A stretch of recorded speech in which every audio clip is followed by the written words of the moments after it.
Hola, ¿qué tal? Muy buenos días. Bienvenidas y bienvenidos a una más de nuestras conferencias electorales. El día de hoy nos acompaña el doctor Jorge Roa, quien nos dará la conferencia Control de Constitucionalidad Deliberativo. Antes de darle el uso de la voz a nuestro invitado, déjenme leer su reseña curricular. Es doctor en Derecho, summa cum laude, Muy buenos días. por la Universidad Pompeu Fabra de Barcelona. Abogado graduado con honores de la Universidad Externado de Colombia. Magíster en Gobernanza y Derechos Humanos de la Universidad Autónoma de Madrid y magíster en Ciencias Jurídicas Avanzadas de la Universidad Pompeu Fabra de Barcelona. Profesor del Departamento de Derecho Constitucional de la Universidad Externado de Colombia y asistente de docencia de la Universidad Pompeu Fabra de Barcelona.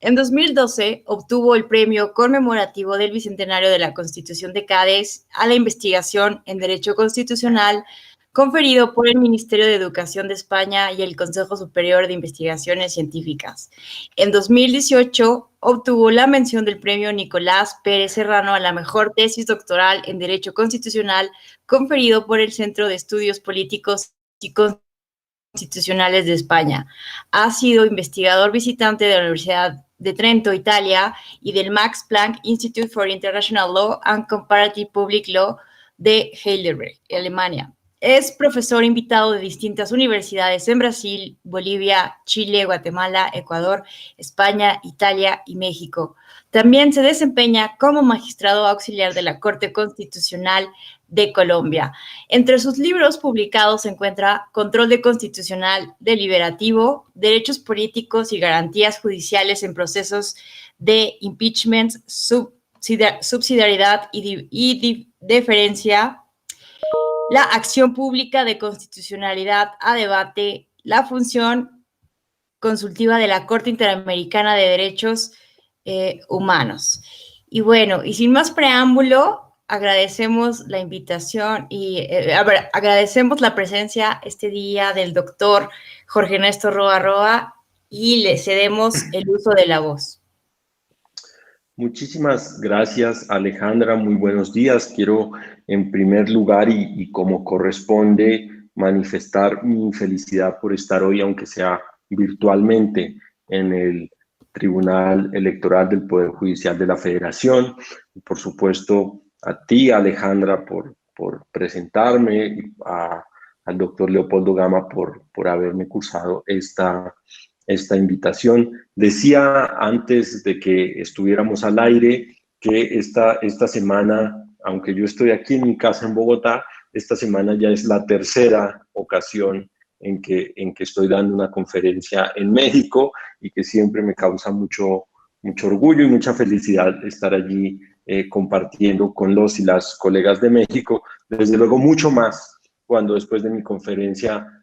voy a almorzar al Sur Histórico o al Cardenal. Hoy tendré que almorzar aquí en mi casa, pero eso no quita que esté muy feliz, repito, de estar por tercera vez esta semana en México. Y antes de empezar, lo primero que quisiera decir es que no concibo ninguna conferencia que pueda dar de mi parte en ningún lugar del mundo en este momento sin enviar, digamos, un saludo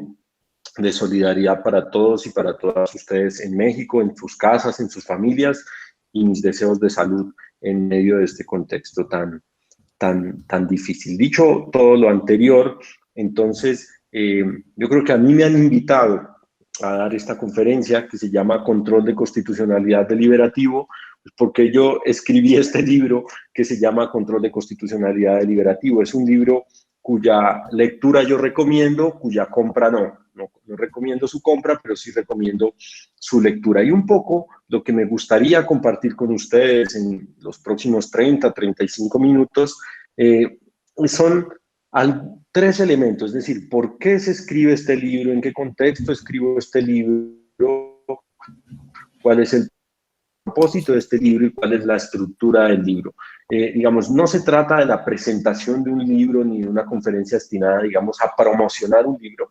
sino de lo que, como la he concebido, una conferencia destinada a explicar las razones de un debate que considero fundamental en este momento en América Latina y desde luego en el constitucionalismo global. Entonces, lo primero que me gustaría decir es que Control de Constitucionalidad Deliberativo es un libro que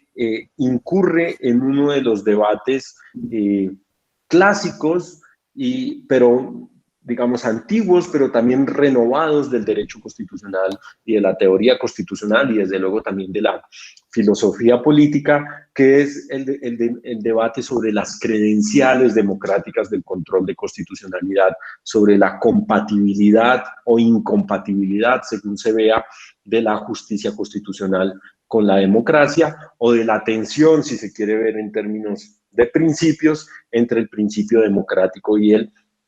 principio de supremacía constitucional. Y entonces pretende ser un libro que da una respuesta a aquella pregunta formulada por Alexander Bickel en los años 70 en los Estados Unidos, cuando se refirió a la objeción contramayoritaria al control de constitucionalidad, que decía más o menos lo siguiente: ¿cómo es posible que si vivimos en sistemas democráticos en los que se rige por el principio de representación, en los cuales tenemos un parlamento, un congreso, una asamblea, en la cual están las personas a quienes elegimos democráticamente, por quienes votamos en las urnas, quienes nos representan, quienes juntos representan la voluntad general y aprueban leyes y reformas constitucionales que representan el contenido de esa voluntad popular? ¿Cómo es posible que en un sistema democrático como ese, entonces haya otra institución integrada, esta a su vez, por una serie de señores, diría el feminismo, viejos, blancos, a quienes nadie ha elegido, por quienes nadie ha votado, que no representan a nadie, pero que eso sí tienen como función principal declarar la inconstitucionalidad, y eso puede significar la inaplicación o la invalidez de las normas que aprueban el primer grupo de personas, quienes sí nos representan, por quienes sí hemos votado, quienes sí responden electoralmente. Entonces, ¿cómo es compatible eso en el ámbito del sistema democrático? ¿Cómo pueden existir en el sistema democrático una institución que, sin ostentar esas calidades democráticas o esas credenciales democráticas, repito, tenga como función principal invalidar, expulsar del ordenamiento jurídico o declarar inaplicables las leyes que, que aprueba el Parlamento democráticamente elegido? Y esa pregunta, desde luego, es una pregunta que había surgido antes de Bickel, es decir, es una pregunta que en Europa demoró el surgimiento del control de constitucionalidad 100 años más que en los Estados Unidos, y que ha estado presente en los Estados Unidos desde incluso mucho antes de Marbury versus Madison en 1803, cuando se identifica como la primera sentencia que declaró inaplicable una ley por ser contraria a la Constitución en los Estados Unidos. Pero es una pregunta que, repito, es muy vieja, pero que se va renovando constantemente. Y uno de los detonantes de esa renovación en los Estados Unidos fue el fin de una era en el Tribunal Supremo de los Estados Unidos, que fue la era del presidente Earl Warren en la Corte Suprema de los Estados Unidos. La era Warren fue una era marcada, digamos, por una serie de decisiones que eran vistas por un sector de la opinión pública y por un sector de la academia como decisiones progresistas que trataban de poner al día el sistema democrático, el sistema social y el sistema político norteamericano. Y después de la era Warren, digamos, viene una era un poco más de reacción, una era conservadora. No alcanza a ser una era de backlash y de retrocesos, pero sí una era, digamos, más conservadora. Y entonces el entusiasmo que había generado el control de constitucionalidad del judicial review norteamericano se ve afectado por los nuevos resultados de la Corte Suprema, que son resultados menos satisfactorios, menos igualitarios, menos progresistas. Y entonces eso hace que incluso muchas de las personas que habían sentido un gran entusiasmo por el Judicial Review norteamericano empiecen a preguntarse, bueno, ¿cómo es posible que estos jueces que no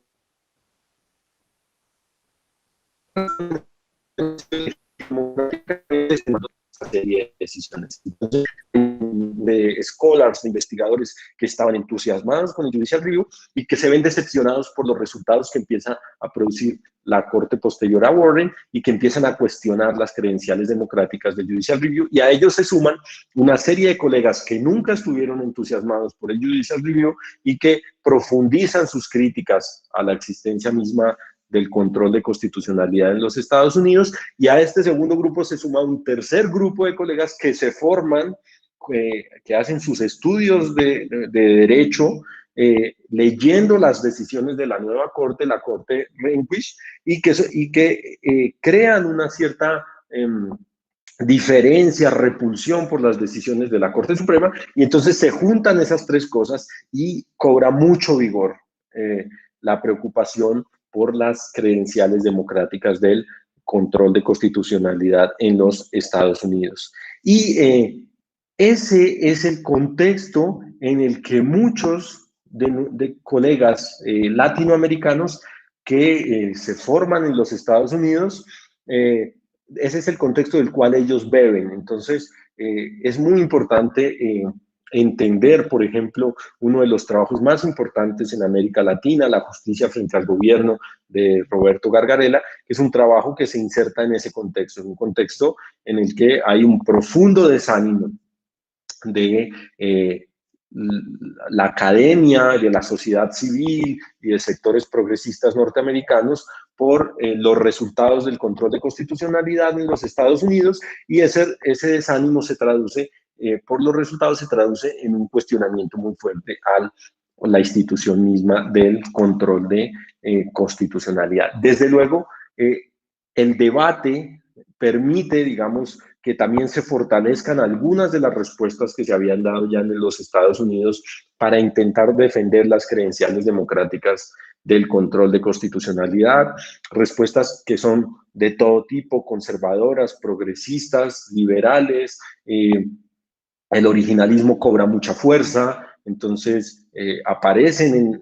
digamos, en escena figuras muy importantes como la del juez Antonin Scalia o la del juez Robert Bork, que plantean una salida originalista al problema. Dicen, la institución del Judicial Review es muy importante, muy central en el sistema democrático y honra, digamos, la ley que tiene las mayores credenciales democráticas dentro del sistema democrático, que es la Constitución, y la mejor manera como los jueces pueden honrar esa norma con altas calidades democráticas es interpretándola de acuerdo con el sentido original que tenían las palabras cuando fueron puestas allí por los padres fundadores, en la visión del originalismo textualista, o, como diría Robert Bork, lo mejor que pueden hacer es buscar cuál era la intención que tenían los padres fundadores cuando establecieron una determinada cláusula constitucional. Pues la respuesta originalista cobra todavía más fuerza y más protagonismo en la medida en que el debate, digamos, se va también fortaleciendo frente a la respuesta originalista. Entonces hay una reacción fuerte de quienes piensan que lo que hace legítimo democráticamente al juez constitucional es precisamente todo lo contrario, es poner la Constitución a la altura de los tiempos, ponerla, digamos, de conformidad con los deseos, aspiraciones, necesidades y problemas de las generaciones presentes y futuras. Y entonces aparece a través de Ackerman, de Bruce Ackerman y de otros, la idea de que hay que interpretar la Constitución como un texto vivo, que va evolucionando y que se puede adaptar al paso de los tiempos y de las generaciones. Entonces surge la idea de una interpretación evolutiva de la Constitución, y entra en escena también un jurista muy importante, un filósofo político muy importante que ustedes seguramente han escuchado mencionar muchas veces, que es Ronald Dworkin, que dice, no hay que ser ni tan originalista ni tan evolutivista, lo que hay que hacer es tener una vía intermedia que consista en que los jueces interpreten la Constitución siempre basándose en el texto de la Constitución, en las intenciones de los padres fundadores. En ese sentido, le hace un guiño al originalismo, pero desde luego siempre que los jueces puedan actualizar la Constitución al paso del tiempo. Y entonces idea la teoría de que la interpretación de la Constitución es una especie de proceso de novela en cadena, es como si se escribiera una cadena en la cual los padres fundadores, el texto de la Constitución y sus intenciones son solo una especie de inicio, de primer capítulo de esa novela. Los precedentes de la Corte Suprema son otros capítulos de esa novela, y lo que corresponde hacer en cada momento al juez constitucional es escribir el mejor capítulo siguiente de esa novela en cadena, y entonces aparece Dworkin conciliando un poco la visión entre un constitucionalismo originalista y un constitucionalismo evolutivista mediante lo que él llamó la lectura moral de la Constitución o la interpretación de la novela en cadena. De manera que podría seguir hablando aquí mucho tiempo diciendo otras 1000 respuestas al problema de la objeción contramayoritaria, pero lo que quiero decir en esta primera idea es, después de la Corte Warren en los Estados Unidos hubo una explosión de literatura en contra del Judicial Review que generó como consecuencia un impacto en una explosión de literatura defendiendo también el control de constitucionalidad en los Estados Unidos, y que ese fue el contexto, repito, en el que algunos colegas latinoamericanos se formaron digamos, bebieron de ese contexto. Y entonces, ninguna de esas respuestas parecía satisfactoria cuando hay una especie de cambio de tercio en el debate sobre la legitimidad democrática de la justicia constitucional, y ese cambio de tercio está dado por, y esta sería la segunda idea de mi exposición, cuando se dice, mire, pedir que la justicia constitucional tenga credenciales democráticas en términos electorales corresponde a una visión también muy pobre de la democracia. Hay una visión más rica de la democracia, que es la visión de la democracia deliberativa, y si uno aspira a tener una democracia deliberativa, la institución del control de constitucionalidad aparece no solo como una institución sin credenciales democráticas, sino como una institución que apaga la deliberación, que cierra la deliberación, que empobrece la deliberación porque elitiza la deliberación, que, por ejemplo, diría el constitucionalismo popular, como el que afirma Larry Kramer en los Estados Unidos, debería ocurrir en las calles, en las manifestaciones, en los mecanismos de participación popular, en los referendos, en los plebiscitos. Y entonces aparecen unos textos que son todavía más fuertes, que representan, digamos, una visión 2.0 recargada de la crítica contramayoritaria y antidemocrática al Judicial Review, que dicen, casi con palabras muy fuertes, dicen, el objetivo es que los jueces saquen sus sucias manos de la Constitución. Tyson dice, titula uno de sus libros, Taking Away the Constitution from the Courts, quitándole la Constitución a los tribunales. No es él, pero queremos que los jueces saquen sus untadas, sus sucias manos de la Constitución, que dejen que el pueblo sea el que interprete la Constitución. Y desde luego aparece también en escena muy importante los textos y los aportes de Jeremy Waldron, que digamos, identifica como nota transversal de nuestros sistemas políticos y de nuestras sociedades la idea de que somos sistemas, sociedades, ecosistemas que estamos marcados por una característica esencial. Y la característica esencial que Waldron identifica en nuestros sistemas constitucionales es que estamos marcados por profundos desacuerdos, y en lo que nos interesa tenemos desacuerdos profundos, moralmente profundos, desacuerdos de principios sobre 3 elementos fundamentales: qué derechos tenemos, qué contenidos tienen esos derechos y cómo se protegen esos derechos. Y entonces, sí, lo que dice Waldron en su texto, Law and Disagreement, que ha sido traducido en Marshall Pons por José Luis Martí, Águeda Quiroga como Derecho y Desacuerdos, lo que dice Waldron allí es, si nuestras sociedades están marcadas por profundos desacuerdos sobre los derechos que tenemos, el contenido de esos derechos y la forma de proteger esos derechos, la mejor manera de resolver ese desacuerdo es debatir ese desacuerdo en los parlamentos, en los órganos legislativos, y hay un disvalor democrático y un disvalor deliberativo cuando un grupo de jueces, de nuevo, que nadie ha elegido, que no representan a nadie, etcétera, ponen punto final a uno de esos desacuerdos y nos dicen de un día para otro sí a la interrupción voluntaria del embarazo o sí al matrimonio de parejas del mismo sexo. Y entonces lo que trata de hacer Waldron es demostrar cómo cuando el sistema político funciona muy bien y satisface ciertas condiciones, que llama las condiciones del core of the case, es un sistema político que se preocupa por las minorías, por la protección de los derechos, por resolver esos desacuerdos, como cuando se cumplen esas condiciones, el control de constitucionalidad no solo sobra, es innecesario, sino que tenerlo causa un perjuicio democrático. Entonces, digamos, tenemos hasta aquí la mezcla de todas las críticas clásicas y de democracia electoral al control de constitucionalidad, más esta crítica recargada de la incompatibilidad del control de constitucionalidad con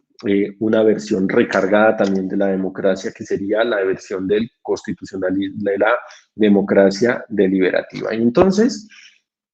como respuesta a esa combinación entre las críticas clásicas y las críticas en términos de democracia deliberativa, pues hay un grupo de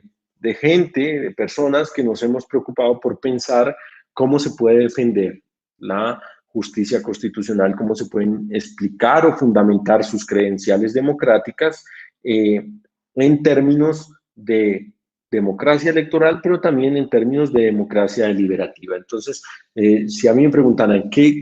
cuáles son los objetivos de control de constitucionalidad deliberativo, es, por una parte, apreciar, valorar en toda su dimensión el primer grupo de críticas al carácter antidemocrático de la justicia constitucional y contestarlas, y desde luego apreciar en toda su dimensión la crítica de la democracia deliberativa e intentar demostrar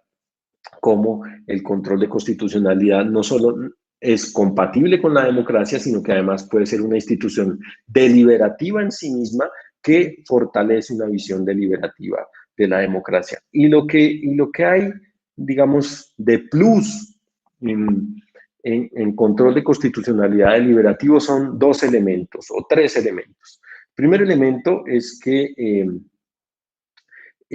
piensa el debate sobre la legitimidad democrática del control de constitucionalidad a partir de, desde luego, el debate teórico norteamericano, europeo y global, pero también desde una respuesta latinoamericana. Es decir, entiende, o más bien yo entiendo, quiero hablar aquí en primera persona, que el debate sobre la legitimidad democrática de la justicia constitucional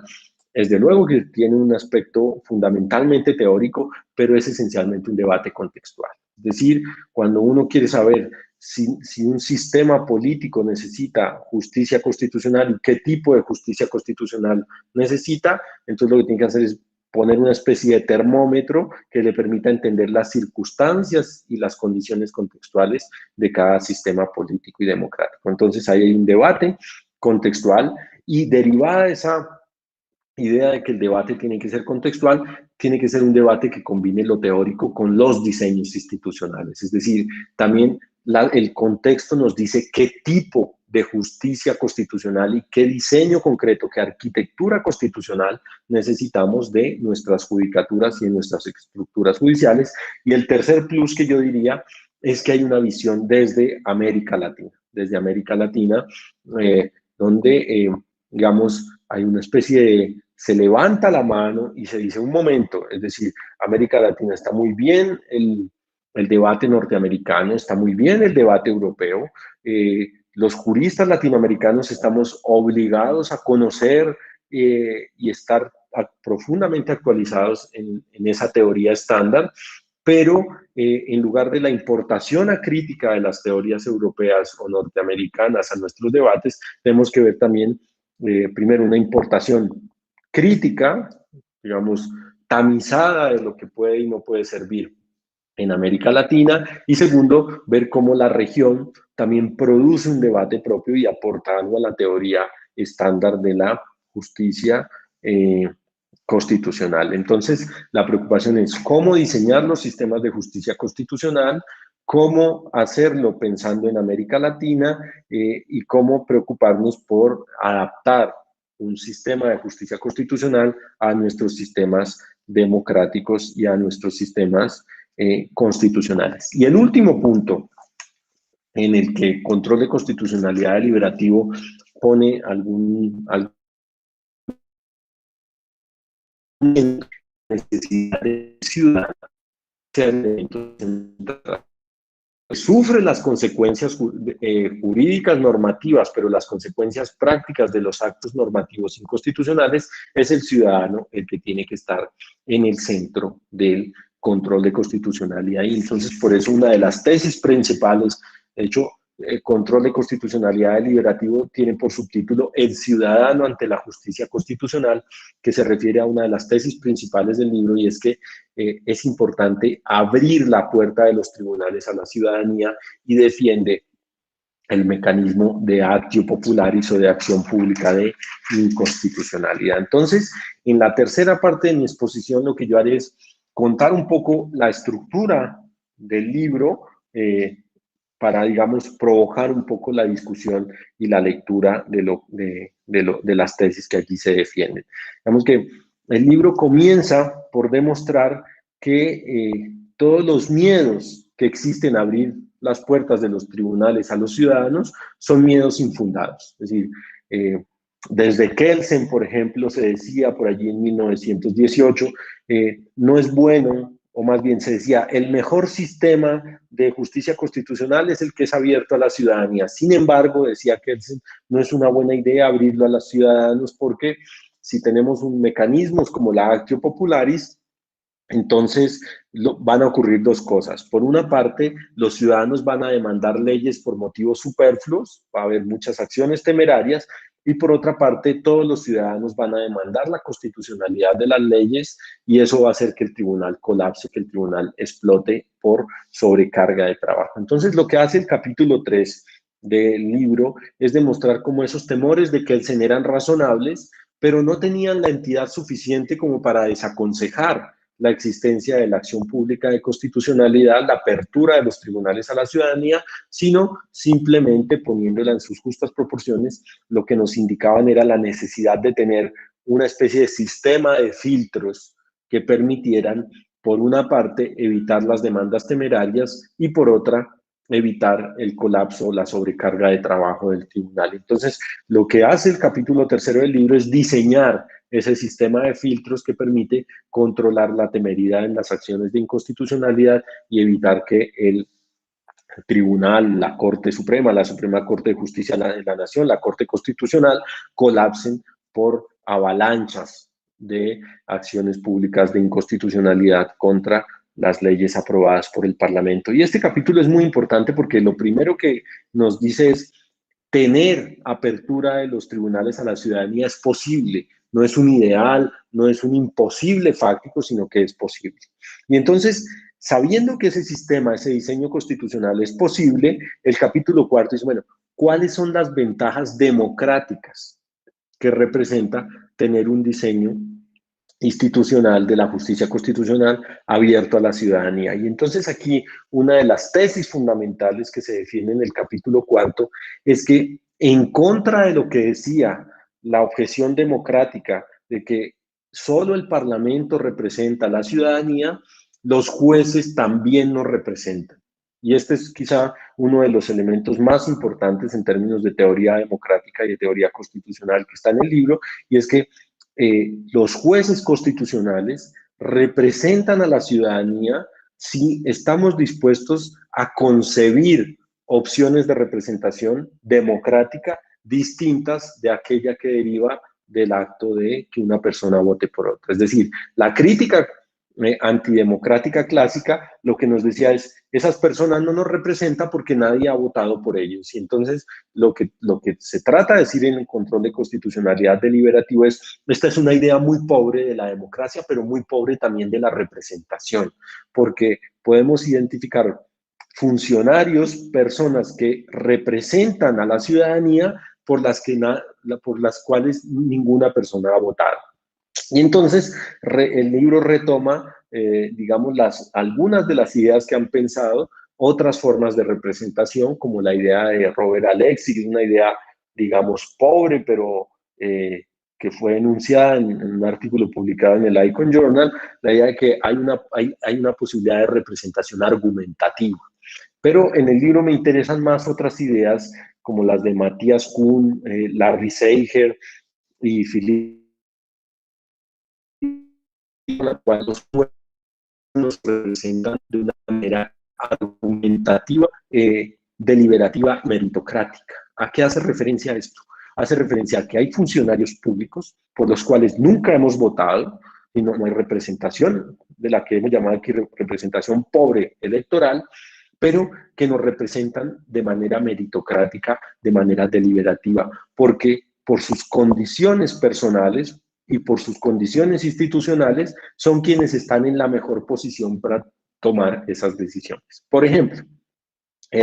la Reserva Federal Norteamericana. Nadie elige nadie elige popularmente, electoralmente, a quienes toman las decisiones sobre las tasas de interés o los tipos de cambio en la Reserva Federal. Pero las condiciones de independencia, las condiciones meritocráticas y la forma como se asumen los procedimientos de fijación de esas medidas hacen que todos coincidamos en que es bueno que sean esas personas y no otras elegidas popularmente quienes tomen decisiones, por ejemplo, de carácter político sobre las tasas de interés y los tipos de cambio. Entonces, sobre esta idea,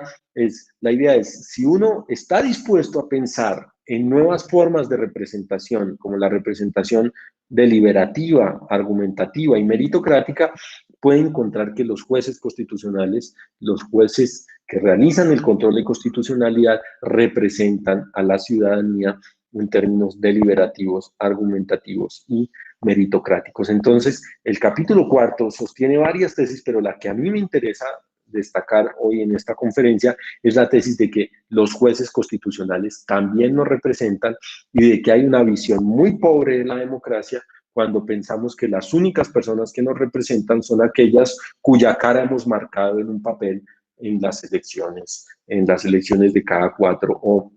5 años. El capítulo 5 entonces trata de ver cómo, además de esas virtudes democráticas del mecanismo de acción pública de constitucionalidad, que es el que crearía el vínculo representativo, en este caso, entre representantes y representados, genera unos resultados que también son favorables al sistema democrático. Y entonces muestra cómo, en el caso de Colombia y de otros países donde hay acción pública de constitucionalidad, la idea de tener abierta la justicia constitucional a los ciudadanos ha permitido reducir los niveles de hiperpresidencialismo, proteger la autonomía territorial, reducir los poderes que tiene el presidente bajo estados de excepción, aumentar la protección de los derechos económicos, sociales y culturales y sobre todo evitar fenómenos de constitucionalismo abusivo y autoritario en esos países. Por ejemplo, cuando los presidentes intentan buscar la reelección indefinida, perpetuarse en el poder, y hay mecanismos de acceso directo al control de constitucionalidad que permiten que los ciudadanos eviten a través de la justicia constitucional esa perpetuación del poder en el poder de una persona y la consolidación de fenómenos de constitucionalismo abusivo. Entonces, el capítulo 5 lo que hace es decir, no solo hay unas virtudes democráticas teóricas, sino que hay unas virtudes democráticas en la práctica. Y el capítulo 6 es una versión larga de un artículo que se ha publicado en la revista Derecho del Estado, en la que se intenta responder a una de las críticas más importantes al control de constitucionalidad, que es la crítica que yo ya comentaba, formulada por Jeremy Waldron en el ámbito norteamericano y europeo, en la que Waldron, como les decía, dice, bueno, el control de constitucionalidad, cuando el sistema político funciona bien, no solo sobra, sino que además causa profundos males a la democracia. Entonces, lo primero que hay es una especie de asterisco y de gran advertencia diciendo, Waldron nunca ha pensado en las sociedades latinoamericanas, Waldron incurre en profundos problemas argumentativos cuando compara la mejor versión de los parlamentos con la peor versión de la justicia constitucional. Por ejemplo, Waldron nos dice, si ustedes quieren ver cómo puede darse un debate virtuoso en términos democráticos sobre la interrupción voluntaria del embarazo, deberían ver cómo ocurrió el debate sobre ese tema en el Parlamento de Westminster. Escoge un debate concreto en un parlamento concreto que quizás es la excepción también, es decir, es un evento excepcional en ese parlamento y en general en las democracias mundiales, y dice, bueno, comparen eso con la forma como en los Estados Unidos la Corte ha debatido Roe versus Wade, y dense cuenta, entonces escoge la mejor versión del debate parlamentario peores versiones del debate judicial, quiero demostrarles cómo es mejor tener un debate parlamentario que un debate judicial. Y esas falacias de asimetría debilitan un poco la crítica de Waldron. Pero la otra advertencia es, Waldron no ha pensado en las sociedades latinoamericanas, y una prueba fundamental que no aparece en el libro, pero que sí aparece en el artículo, es cuando Waldron es invitado hace 3 o 4 años a la Corte Constitucional de Colombia, primera o segunda visita que él hace a Colombia, dicta una conferencia en la que insiste en sus críticas al control de constitucionalidad, pero deja 2 mensajes que son muy importantes. El primero es, perdónenme la expresión, yo no me he metido con ustedes. Es decir, nunca he pensado con seriedad cómo podría ser el control de constitucionalidad en las democracias latinoamericanas, que son democracias distintas. No utiliza la expresión, pero en realidad se refiere a democracias problemáticas, disfuncionales, imperfectas. Y por otra parte termina diciendo, si me hubieran invitado hace 20 años aquí a la Corte Constitucional, les habría dicho que el control de constitucionalidad está mal, muy mal. Me han invitado en un momento de reflexión y de cambio. Es una invitación también a muchos colegas latinoamericanos que son más dworkinianos que Dworkin, más waldronianos que Waldron, para recoger esa frase latinoamericana de que hay personas más papistas que el Papa. Es decir, mire, seamos un poco críticos, no repulsivos, pero sí conozcamos bien y entendamos contextualmente la teoría estándar norteamericana. El capítulo 7, entonces, pretende, y ya me faltan solo 2 y termino, pretende poner en cuestión una de las clasificaciones contemporáneas de la justicia constitucional que ha tenido mucho éxito en el derecho comparado, que es la clasificación entre sistemas de justicia constitucional fuerte y sistemas de justicia constitucional débiles o dialógicos o cooperativos.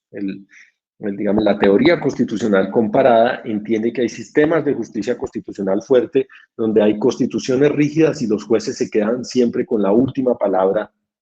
en la interpretación de la Constitución y de los derechos, de manera que la voz del Parlamento y por ende la voz del pueblo y también la voz del Poder Ejecutivo quedan sometidas a la voz definitiva, a la última palabra que tiene el Poder Judicial. Y por el contrario, hay sistemas de constitucionalismo débil, dialógico, cooperativo, político, Commonwealth, en aquellos sistemas en los que hay constituciones flexibles o habiendo constituciones rígidas, los jueces no tienen la última palabra en la interpretación de la Constitución, de manera que se ven obligados a dialogar, a cooperar con el Parlamento y con el Ejecutivo en encontrar situaciones de equilibrio. Entonces, se hace referencia a la cláusula notwithstanding del artículo 33 de la Carta Canadiense de Derechos Fundamentales, que establece la posibilidad de que el Parlamento blinde leyes para que sean aplicadas a pesar de que han sido declaradas inconstitucionales por periodos de 5 años que son renovables indefinidamente de 5 en 5,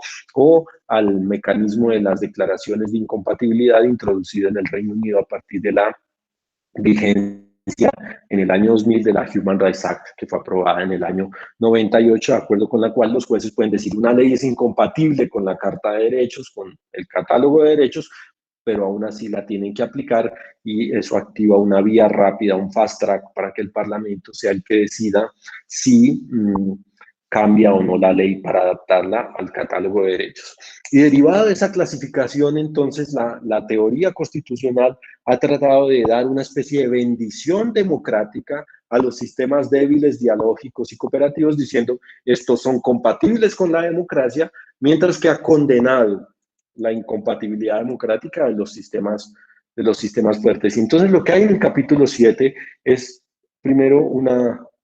destrucción del paradigma que considera que en la vida real hay sistemas fuertes o hay sistemas débiles, y muestra cómo en sistemas fuertes, esencialmente, los jueces se pueden comportar como jueces de sistemas débiles y pueden tener actitudes dialógicas, cooperativas y de interacción institucional con los demás poderes del Estado, de manera que podemos tener sistemas fuertes, pero dialógicos, de control de constitucionalidad, y eso implica que no le podemos dar una bendición democrática a los sistemas débiles,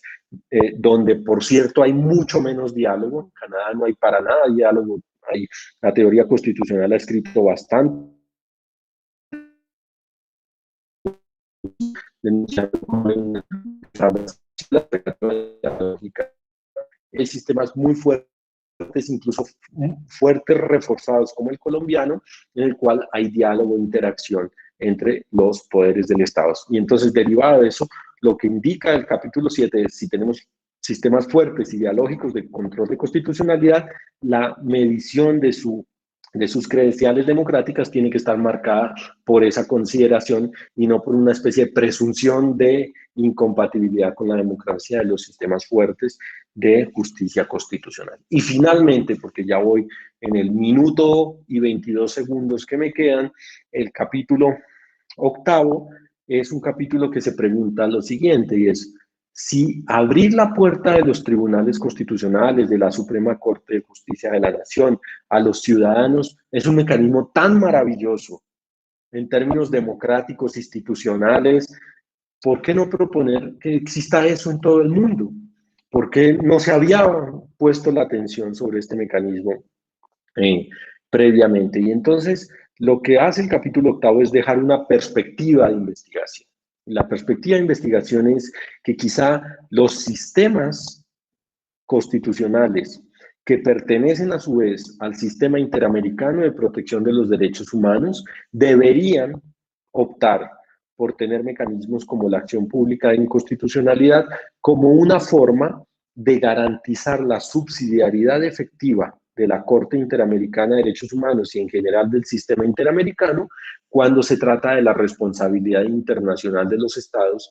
por la expedición o aplicación de leyes contrarias a la Convención. Y lo que dice el capítulo 8 es darle la posibilidad a los ciudadanos de que demanden internamente la constitucionalidad de las leyes, permite remediar en el ámbito interno problemas que derivan de la expedición de leyes contrarias a la Convención Americana sobre Derechos Humanos, cuando los jueces aplican también ese tipo de instrumentos internacionales, como ocurre en México a partir de la reforma constitucional del año 2011 o como ocurre en Colombia a partir de del precedente que funda la idea del bloque de constitucionalidad. Al final, ¿cuál es la idea que queda al final del libro? La idea al final del libro es la siguiente. Bruce Ackerman sostuvo en algún momento que el problema de la legitimidad democrática del control de constitucionalidad era el problema aburrido del constitucionalismo. También Dworkin lo dijo, se ha gastado una cuota extraordinaria de talento en tratar de resolver ese problema, y Ackerman fue mucho más duro y dijo, cada año se publican 3 o 4 libros, él hablaba solo de los Estados Unidos, que juran tener la respuesta al problema de la legitimidad democrática del control de constitucionalidad. Entonces la pregunta es, ¿este es uno de esos 3 o 4 libros que jura tener la respuesta al problema de la legitimidad democrática del control de constitucionalidad? Desde luego que no. Lo único que pretende este libro es demostrar que los avances en la teoría constitucional y en general en casi todas las ciencias no ocurren cuando una persona se forma y entonces desde el pedestal de la formación mira hacia abajo e intenta resolver el problema, sino ocurren cuando una persona se forma e intenta ver las cosas simplemente desde una perspectiva diferente,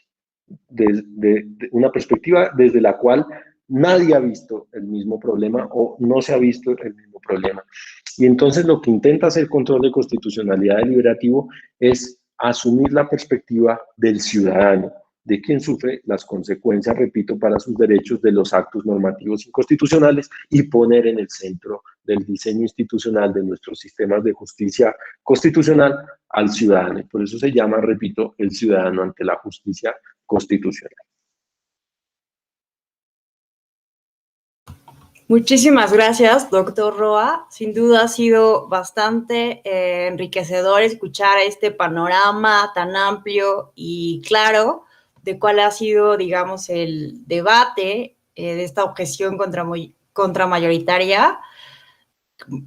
Como usted lo señala, ha habido muchísimos libros, pero sin duda es uno de los debates más recurrentes en la actualidad en el mundo jurídico, en el mundo del control de la constitucionalidad.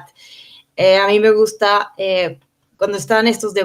estos debates, recordar esta idea de Thomas Hobbes, un clásico de la teoría política, cuando se dice que los jueces no tienen legitimidad democrática. A mí me gusta recordar esta idea de Thomas Hobbes. ¿Cómo no van a tener legitimidad democrática si los ciudadanos son quienes al final, como decía Thomas Hobbes, tienen el derecho originario de soberanía, y son ellos quienes al final de cuentas acuden ante los jueces para exigir la reparación de sus derechos? Entonces, me pareció sumamente interesante la tesis de su libro. Creo que no seré la única en que después de esta conferencia trataremos de ir a adquirirlo. Y coincido con usted, es una visión bastante tal vez pobre de la democracia y de la teoría de la representación, quienes asumen que los jueces no tienen ninguna legitimidad democrática. Muchísimas gracias, doctor Roa. Nos han llegado bastantes preguntas y me voy a permitir leerlas para que nos haga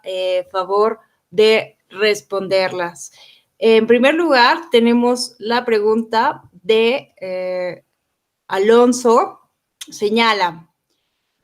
la justicia abierta supone que las sentencias de los tribunales se den a conocer a la población con el ánimo de que se discutan. ¿Es esa la dimensión necesaria que falta para hablar de la democracia deliberativa? ¿Cómo lograr que sea efectiva esa discusión más allá de la voluntad de los tribunales? ¿Quieres que lo hagamos una a una? Como una usted me pregunta, diga. una respuesta. Perfecto. ¿Sí? Alonso, muchísimas gracias, porque cada pregunta me permite decir algo que está en el libro y que desde luego en una exposición de 40 minutos no puedo abordar. Y es muy importante, Alonso, entender que hay dos formas de deliberación cuando se trata de la justicia constitucional: la deliberación interna y la deliberación externa.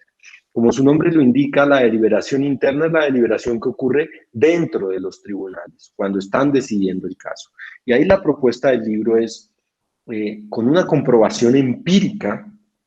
se demuestra que cuando los tribunales hacen control automático de constitucionalidad, allí donde existe, por ejemplo, cuando hacen control automático de constitucionalidad de tratados internacionales o de leyes estatutarias u orgánicas, es decir, cuando los jueces no tienen una demanda de inconstitucionalidad, sino que tienen que revisar un texto normativo porque el control está ordenado por la Constitución de manera automática,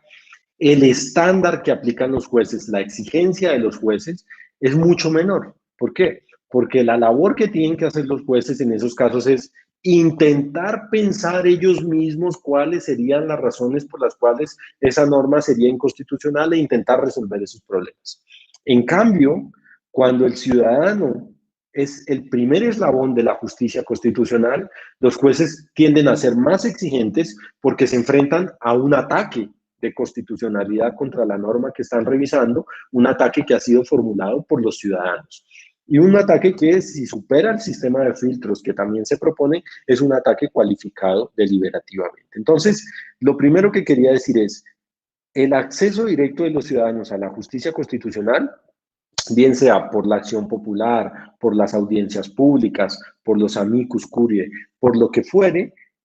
aumenta, cualifica la deliberación que ocurre dentro del Tribunal Constitucional, como estas formas de crowdsourcing que se aplican a los sistemas judiciales. Pero al mismo tiempo, la labor deliberativa interna de un tribunal puede aumentar la deliberación que ocurre fuera del tribunal. Esta es la deliberación externa. Por ejemplo, el efecto anticipación que ocurre en algunos parlamentos. ¿A qué se refiere el efecto anticipación? Cuando en el debate parlamentario de aprobación de una ley, además de debatir si la ley es conveniente, inconveniente, si se adapta a la ideología o a las posiciones políticas de uno u otro partido, los parlamentarios le señalan a quien propone la ley que tenga mucho cuidado porque ellos no solo no comparten el contenido de la ley desde una perspectiva ideológica, sino que además no comparten el contenido de la ley que se está proponiendo o del proyecto de ley que se está proponiendo porque lo consideran inconstitucional.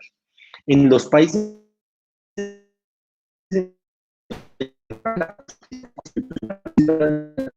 quien es perdido sobre la inconstitucionalidad de la ley en el debate parlamentario se enfrenta al riesgo de que su ley sea fácilmente demandada ante la Corte Constitucional o la Suprema Corte de Justicia de la Nación, de manera tal que sabe que todo su esfuerzo va a ser infructuoso si se aprueba una ley que posteriormente es declarada como inválida por razones de inconstitucionalidad por la Corte Constitucional. Eso cualifica la deliberación externa. O cuando, y esto creo que es lo que más te interesa, Alonso, o cuando la movilización ciudadana, las manifestaciones ciudadanas a favor o en contra de lo que quieras, interrupción voluntaria del embarazo, parejas del mismo sexo, del tema que quieras, se canaliza en términos constitucionales. Es decir, cuando tú ves que las movilizaciones ciudadanas, sin adoptar, digamos, todo el vocabulario y todos los tecnicismos odiosos del ámbito jurídico, canalizan sus reclamos en términos constitucionales. Bien, es que estamos aquí para defender el derecho a decidir o el derecho a la muerte digna. Es decir, son pretensiones sociales, reivindicaciones sociales, pero que se enriquecen por el uso de un especial lenguaje, que es el lenguaje de los derechos. Y entonces yo creo que hay una cualificación de la deliberación externa, que es la deliberación que ocurre, digamos, fuera de los tribunales. Y desde luego esto implica también un esfuerzo de los jueces por escribir breve, escribir, digamos, con empatía por el ciudadano, como decía Ross Dixon en una conferencia hace poco en la Suprema Corte de Justicia de la Nación, con empatía por el ciudadano, que es el que tiene que entender la decisión, con mucho cariño, no decía cariño Ross Dixon, esto lo digo yo, con cariño por quien pierde el caso.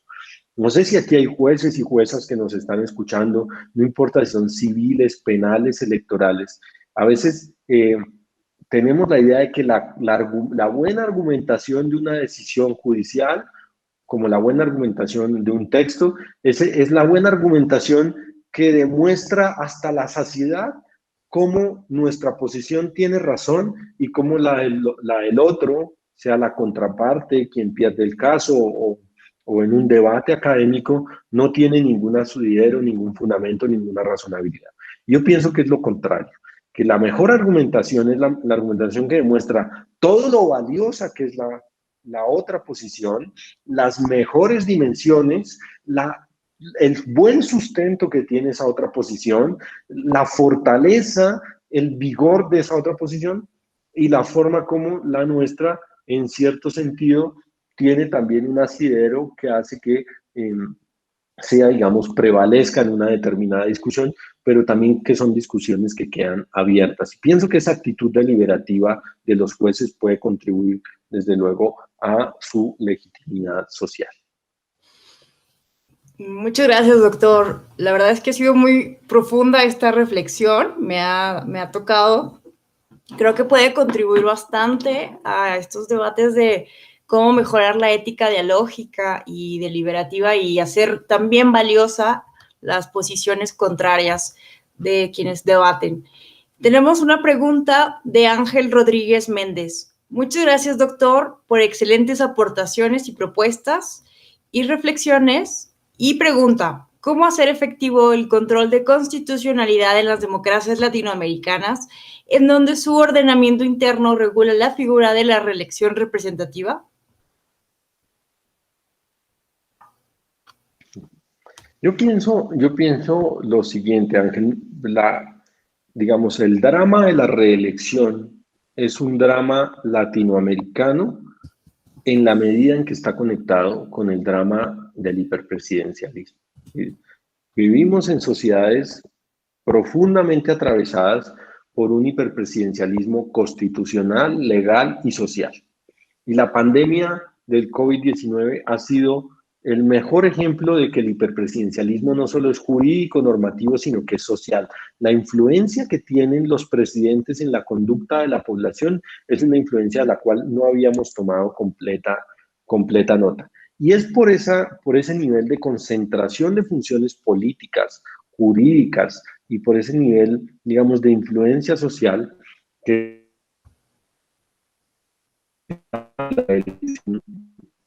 se funda al drama del hiperpresidencialismo. Y entonces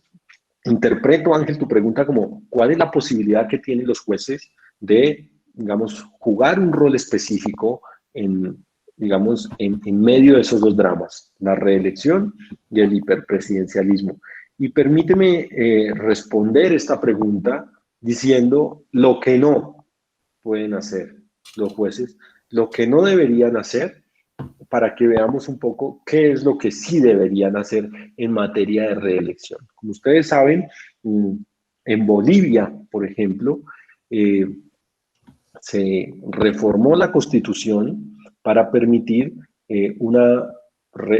digamos, la reelección del presidente Evo Morales, es decir, que el presidente pudiera permanecer en el cargo no por un periodo, sino por 2 periodos presidenciales.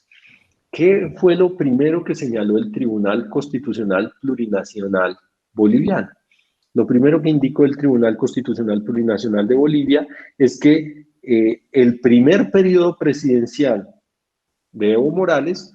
antes de la reforma constitucional que permitía la reelección, era un periodo que él había, digamos, ejercido con otra constitución. Entonces, cuando se permitió la reelección, es decir, el segundo periodo del presidente Evo Morales, el Tribunal Constitucional Plurinacional se apresuró más bien a decir que ese era en realidad el primer periodo presidencial. Entonces, ¿con qué objetivo? Con el objetivo de que pudiera estar 3 periodos. En realidad estuvo el primer periodo, luego su primera reelección, que para el tribunal no era la reelección, sino el primer periodo bajo el nuevo sistema constitucional, y el tercer periodo, que para el Tribunal Constitucional era su primera reelección. Luego, cuando se quiso que el presidente se mantuviera todavía otro periodo en el cargo, se convocó una consulta popular, un referendo, para que la población decidiera si se permitía una nueva reelección del presidente. Se sometió a consulta popular, el pueblo dijo mayoritariamente que no, y el Tribunal Constitucional Plurinacional se apresuró a decir que la opinión del pueblo no tenía la fuerza suficiente como para limitar los derechos políticos del presidente, y ejerció, este es un tema que en México les fascina, el control de convencionalidad de la propia Constitución, y estableció que había que inaplicar la Constitución Nacional, especialmente la prohibición de reelección de la Constitución Nacional, para garantizar los derechos políticos establecidos en el artículo 23 de la Convención Americana sobre Derechos Humanos y permitir que el presidente se reeligiera nuevamente. Y ustedes han visto en el último medio año en qué desembocó ese proceso electoral, esas elecciones, esas acusaciones de fraude y desde luego la salida abrupta de Evo Morales del poder, sobre la cual no estoy defendiendo para nada ese proceso, esa especie de golpe de Estado. Lo que quiero decir, Ángel, eso es un ejemplo estupendo de todo lo que no debe hacer un tribunal cuando se trata de la reelección presidencial. Y tengo un ejemplo de lo que sí debe hacer un tribunal,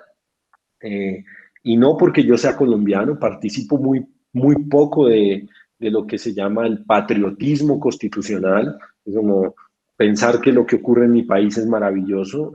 y desde luego que no es así, no comparto nada de eso, pero creo que mundialmente reconocido que lo que hizo la Corte Constitucional frente al intento del presidente Álvaro Uribe de estar un tercer periodo en la presidencia, es decir, de reelegirse por segunda vez, fue y cuando la Corte Constitucional dijo, mire, una reelección está bien dentro del sistema democrático, 2 no, entonces es una forma como la Corte puso un límite al constitucionalismo abusivo, evitó la perpetuación en el poder de una sola persona y ayudó a mantener el principio democrático y el principio de separación de poderes. Entonces hay 2 cosas muy distintas,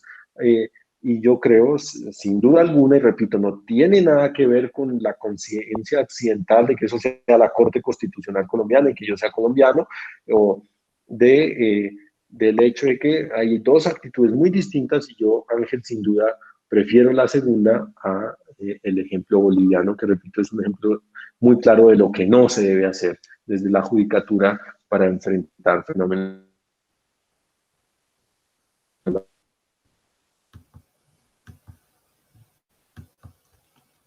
Muchas gracias, doctor. Tenemos una pregunta más de Marcos Geraldo Hernández y dice así: ¿cómo opera el método dialógico deliberativo de los tribunales constitucionales? ¿Cómo se selecciona a los sujetos del diálogo, los casos, las decisiones judiciales y los parámetros normativos? Marcos, entiendo, es decir, hay distintas formas de diseñar los sistemas de justicia constitucional para poner estímulos, para poner incentivos a que los jueces dialoguen. Un poco la tesis más fuerte es que yo digo que en países donde se han puesto muchos incentivos, como en Canadá o en el Reino Unido, que son los que centran la atención de la teoría constitucional, hay menos diálogo que en otros países donde pareciera que hay menos incentivos. Pero permíteme hablar, por ejemplo, Marcos, de Mongolia,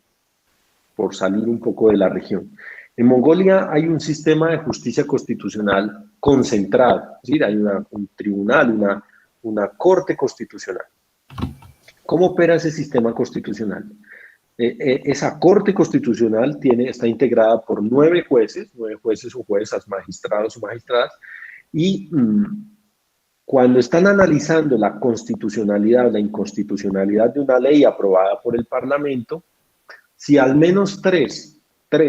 de los 9 jueces o juezas consideran que la ley es inconstitucional, pueden emitir una declaración de inconstitucionalidad de esa ley. Pero esa declaración, como su nombre lo indica, solamente tiene efectos declarativos. Solo tiene efectos declarativos. Eso significa que esa declaración se le envía al Parlamento. ¿Para qué? Para que el Parlamento, frente a esa advertencia de inconstitucionalidad que han hecho los jueces de la Corte Constitucional, decida si ratifica la declaración de inconstitucionalidad o la rechaza. Si el Parlamento ratifica la declaración de inconstitucionalidad realizada por la Corte Constitucional, entonces se entiende que el Parlamento ha derogado la ley inconstitucional. Si por el contrario el Parlamento rechaza la declaratoria de inconstitucionalidad, se entiende que el Parlamento ha tomado en serio la advertencia de la Corte Constitucional y entiende que la Corte Constitucional equivoca su criterio y que la ley sí es constitucional. De manera que se queda con la última palabra el Parlamento. Sin embargo, la Corte puede insistir en la inconstitucionalidad de la ley cuantas veces sea necesario y aumentar su mayoría. De tal manera que si en algún momento la Corte logra que los 9, es decir, que la unanimidad de los jueces y juezas coincidan en la inconstitucionalidad de la ley, la declaración que era declarativa pasa a tener efectos constitutivos y la norma es expulsada del ordenamiento jurídico, la norma es invalidada del ordenamiento jurídico. Este es un sistema, entonces, que tiene muchos incentivos para el diálogo, que está diseñado, está pensado para que haya una comunicación constante entre el Tribunal Constitucional y el Parlamento, y para que las reacciones de uno y otro dependan de la calidad de los argumentos del otro. La forma como se tome el Parlamento la declaración inicial de inconstitucionalidad depende de la seriedad con la que la Corte argumente esa declaratoria. Y de nuevo, la forma como la Corte reaccione frente a la decisión del Parlamento de rechazar su declaratoria de inconstitucionalidad depende de la seriedad y la calidad deliberativa con la cual el Parlamento haya rechazado la declaración de la Corte Constitucional. Entonces hay un sistema con profundos incentivos para el diálogo. ¿Deberíamos diseñar nuestros sistemas así? Bueno, yo pienso que quizá no es necesario que lleguemos a ese punto de tener un diseño institucional tan complejo, pero sí me parece fundamental que pensemos que nuestros arreglos institucionales actuales quizá están hechos para evitar el diálogo y más para crear la confrontación, bajo la idea clásica del checks and balances en la que todos están armados y preparados para la guerra, y pues la guerra es que el legislador no permite que el judicial le interfiera, y si el judicial interfiere, entonces el legislador responde interfiriendo también. Claro. Sí. clásica de la guerra mutua debería ser reemplazada por una idea más de colaboración y diálogo institucional. Claro, doctor, muchas gracias. Santiago Chablé Velázquez pregunta, ¿pudiera ser que se busca abrir la elección de jueces constitucionales al voto popular debido a una reticencia por parte del legislador de que sus actos sean invalidados por un órgano que carece de legitimidad democrática? Gracias, Santiago, por esa pregunta. Es muy importante porque me permite hacer referencia a algo que he debido hacer referencia durante mi exposición. Y es la primera reacción, la más intuitiva que tuvo la doctrina, la teoría constitucional, frente a la objeción democrática, fue intentar convertir a la justicia constitucional en un segundo parlamento. Con una reacción intuitiva es, si la acusación más fuerte contra los jueces constitucionales es que no son elegidos popularmente, pues démosles credenciales democráticas eligiéndolos popularmente. Y esta, Santiago, es una idea que teóricamente y empíricamente ha mostrado ser nefasta. Primero, desde el punto de vista teórico, la idea no es convertir a la justicia constitucional en un parlamento. No nos interesa para nada que la justicia constitucional se parezca al parlamento y insistiría en la idea de que la representación derivada del hecho, permítanme decir casi accidental, de que marquemos una X sobre la cara de alguien en una hoja de papel, corresponde a una idea muy pobre de la democracia. Y entonces, como diría Dworkin, es una muy mala idea. Hay funcionarios que no han sido elegidos popularmente y que causan mucho daño en 5 minutos y mucho más daño que el que puede causar un tribunal en toda la historia. Dworkin decía, el secretario de Defensa de los Estados Unidos puede causar más daño oprimiendo un botón, y por ese señor nunca hemos votado, que el daño que puede causar en toda su historia el Tribunal Supremo, la Corte Suprema de los Estados Unidos. Y en la práctica, este tipo de sistemas han demostrado que no funcionan. Y permítanme volver sobre Bolivia, donde la Constitución estableció un sistema de elección popular de los magistrados del Tribunal Constitucional Plurinacional bajo la idea falsamente difundida del nuevo constitucionalismo latinoamericano de que iban a devolver el poder al pueblo, y en realidad es un retorno falso del poder para el pueblo, en el que al final el pueblo aparece validando una lista de candidatos que ha sido previamente aprobada y negociada y convenida en el peor sentido de la expresión por el Parlamento y el presidente. Entonces es la idea de vamos a darle poder al pueblo, pero en realidad lo que queremos es que el pueblo actúe como notario validador de unas decisiones institucionales que han tomado las élites de siempre. Entonces, rechazaría, y yo sé que no es ese el sentido de la pregunta, pero aprovecho para decirlo, rechazaría cualquier idea de trasladar ese tipo de formas de elección a los jueces constitucionales, ni qué decir de que eso traslada a los jueces los problemas de nuestros sistemas electorales. Allí donde los sistemas electorales no son transparentes, tienen acusaciones de fraude, lo único que hacemos es transmitir un nuevo problema a nuestros jueces constitucionales. Muchas gracias, doctor. Tenemos una pregunta más. Leopoldo Gama señala, en los últimos años ha cobrado cierto auge posiciones como la llamada de constitucionalismo popular. En su opinión, ¿es compatible esta propuesta con una visión deliberativa del constitucionalismo?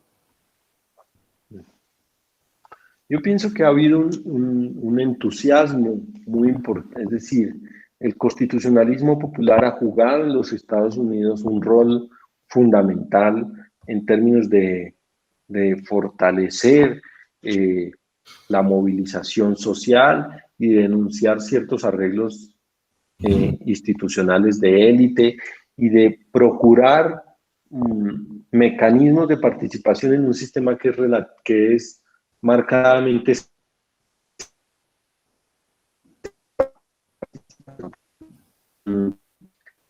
Yo creo que ha habido un excesivo entusiasmo en el sur global por manifestaciones del constitucionalismo popular. Es decir, encuentro mucho valor, un valor muy importante en las ideas del constitucionalismo popular, eh, pero casi con tanta fuerza diría que les encuentro muy poco, las encuentro muy poco viables e inaplicables, inconvenientes en los contextos en general del sur global, marcados por debilidad de los movimientos sociales, profundas cargas de inercia de los parlamentos, profundos puntos ciegos de la administración pública respecto a violaciones masivas, sistemáticas y reiteradas de los derechos. Entonces, hay un punto muy importante en el constitucionalismo popular que no se puede despreciar, una lectura histórica fundamental del constitucionalismo norteamericano, pero pienso que el entusiasmo que era muy fuerte ha ido decreciendo en América Latina y en general en el sur global. También porque ciertos mecanismos que parecían hacer un guiño al constitucionalismo popular han defraudado las expectativas, las altas expectativas y digamos, las ilusiones que se habían puesto en esos mecanismos. Esa apelación a las urnas, de nuevo, para esos llamados a las urnas al pueblo para que termine validando decisiones que han sido previamente acordadas o para simplemente después reducir la votación de las personas y del pueblo a una mera opinión que después es desechada automáticamente por un tribunal o por un parlamento, me parece que, digamos, han hecho que el entusiasmo por el constitucionalismo popular se reduzca a como ha debido ser siempre a sus justas proporciones en el ámbito latinoamericano. Muchas gracias, doctor. José Ramón Narváez señala, si hablamos de una interpretación constitucional popular como la que propone Guastini, ¿cuáles serían los mecanismos para integrarla a la interpretación formal? No, es decir, muy importante esa idea de Guastini de la interpretación popular de la Constitución. Pero, digamos, la propuesta de abrir los tribunales a la ciudadanía, digamos, tiene dos elementos. Tiene un elemento que es la reivindicación de la capacidad deliberativa del ciudadano. ¿No? Es decir, los mecanismos de participación ciudadana que han cobrado mayor interés en los últimos 20 años en la teoría constitucional comparada, están marcados, tienen como nota común la ruptura de ciertas premisas y de ciertos mitos infundados que existían en la teoría política y en la teoría constitucional. Por ejemplo,